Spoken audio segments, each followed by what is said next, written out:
We all love our teams, right? Like, there's nothing quite like that feeling you get when your team wins. It's electric. Absolutely. But have you ever, actually stopped to think about the business side of things? Yeah. Like the finances? How do these teams, even the really big ones, how do they actually make money? It's funny, right? Because it's not something most fans really think about, Right. especially when their team's winning. Exactly. But yeah, behind the scenes, it's a whole different ball game. It can get really complicated. Well, that's what we're diving into today. Okay. So get ready, because we're taking a deep dive into the world of soccer finances. And to really, put things into perspective, we're going to use Manchester United as our case study today. Good example. There's this article that came out recently, and it was asking how England's most valuable soccer team loses money. And honestly, some of the answers are pretty surprising. Yeah, it's definitely an eye-opener, that's for sure. And I think to understand it, we really need to talk about the English Premier League as a whole. Okay. It's huge. I mean, we're talking about a global phenomenon that brings in a crazy amount of revenue, like $7 billion. 7 billion. Yeah. Wow, that's that's more than some small countries. No wonder everyone and their brother wants in on that action. Exactly. It's not just about local teams playing anymore. It's a global business, a massive entertainment business. Yeah, These teams are global brands now. that's true. They're attracting these huge investments, and even small towns are becoming household names because of it. I mean, when was the last time you saw, I don't know, someone wearing a jersey, supporting their local, I don't know, darts team? Yeah, exactly. It's just different. Totally different. And, sitting right at the top of that food chain is Manchester United, right? Right.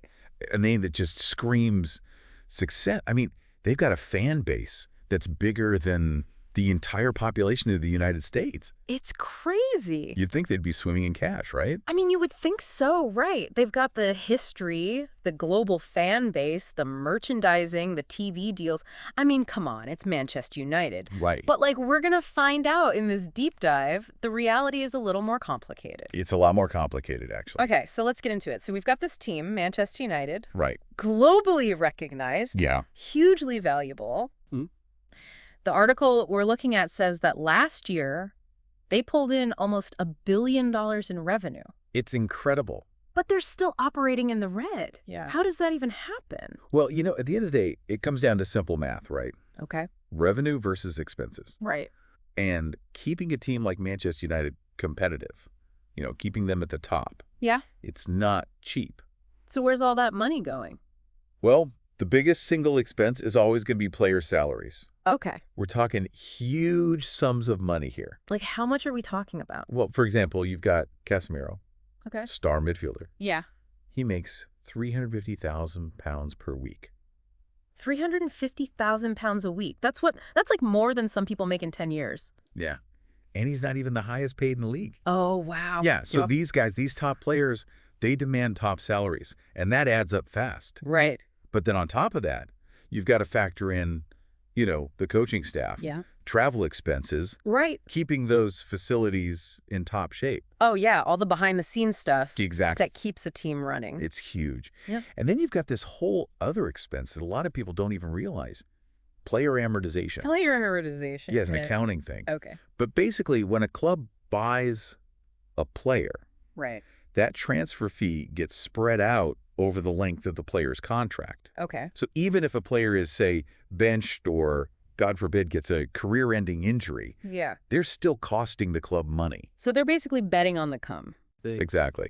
Clubs are gambling on future performance, and if that player doesn't deliver, Yeah. it can really hurt the club financially. I never really thought about it like that. It's a big gamble, Yep. and a lot of fans don't even realize it's happening. And the thing is, this isn't unique to Manchester United. Oh, really? No. This whole balancing act, juggling these huge salaries with the need to actually, make a profit, Yeah. it's a problem a lot of big clubs are facing. Huh. Which brings us to another potential financial headache for Manchester United. You're talking about their stadium. Yeah, Old Trafford, Old Trafford. the theater of dreams. Iconic. What about it? Well, it was built in 1910. Oh, wow. Think about it. That's older than Joe Biden. Yeah. It's pretty old. Yeah. And while it's a beautiful stadium, full of history, all those years, they take their toll. I imagine. So what are we looking at? A renovation? Well, they're trying to decide whether to do a major renovation or just start from scratch and build a whole new stadium. And I imagine either option isn't going to be cheap. We're talking upwards of £2 billion. 2 billion. Whew, that's going to be tough for a club that already has some financial hurdles to overcome. Yeah, and it's not just the club feeling the pressure, you know. Yeah. You've got taxpayers who are understandably worried that they're going to get stuck footing the bill for this whole thing. Yeah. Yikes. So let me get this straight. We've got soaring player salaries, this whole player amortization thing I'd never even heard of, a historic stadium in dire need of an upgrade, and now we're talking about the possibility of taxpayer money being on the line. It's a lot. It's a lot. You know what's crazy to me? What's that? With all this financial pressure they're under, Manchester United is actually one of the few soccer teams that's publicly traded. Oh, yeah, that's right. They've been on the New York Stock Exchange since 2012, Wow, 2012. which is really unusual for a European soccer team. Huh.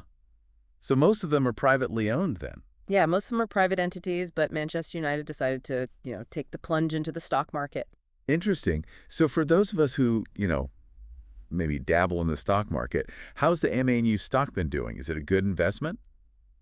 Well, that's where things get kind of interesting. Even with how globally recognized they are and their huge fan base, Mm-hmm. MANU's stock performance has been, well, underwhelming, to say the least. Yeah, like if you compare it to, say, the S&P 500 over that same period, it's way behind. So you're saying putting your money on your favorite team, maybe not the smartest financial move. Yeah, it really makes you think, right? And the thing is, it's not just Manchester United. Other publicly traded teams in Europe, like Juventus and Borussia Dortmund, they show the same trend. Huh.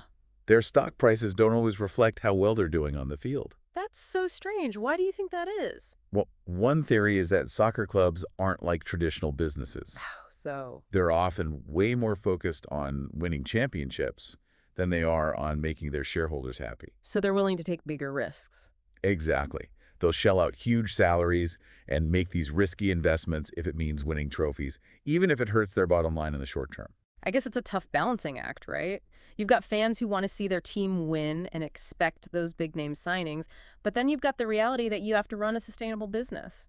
Exactly. And it just goes to show how intertwined sports, business, and fandom really are. Totally. It definitely makes you think twice about, the price of those jerseys and how much tickets cost, right? Yeah, it definitely adds another layer to being a fan. When you know what's going on behind the scenes financially, it really changes how you see those big money transfers and stadium upgrades, doesn't it? It does. It reminds you that even though sports are all about passion, there's always a business side to it. Absolutely. A business side with real-world consequences. Well said. Well, that's all the time we have for today's deep dive into the world of soccer finances. Thanks for joining us.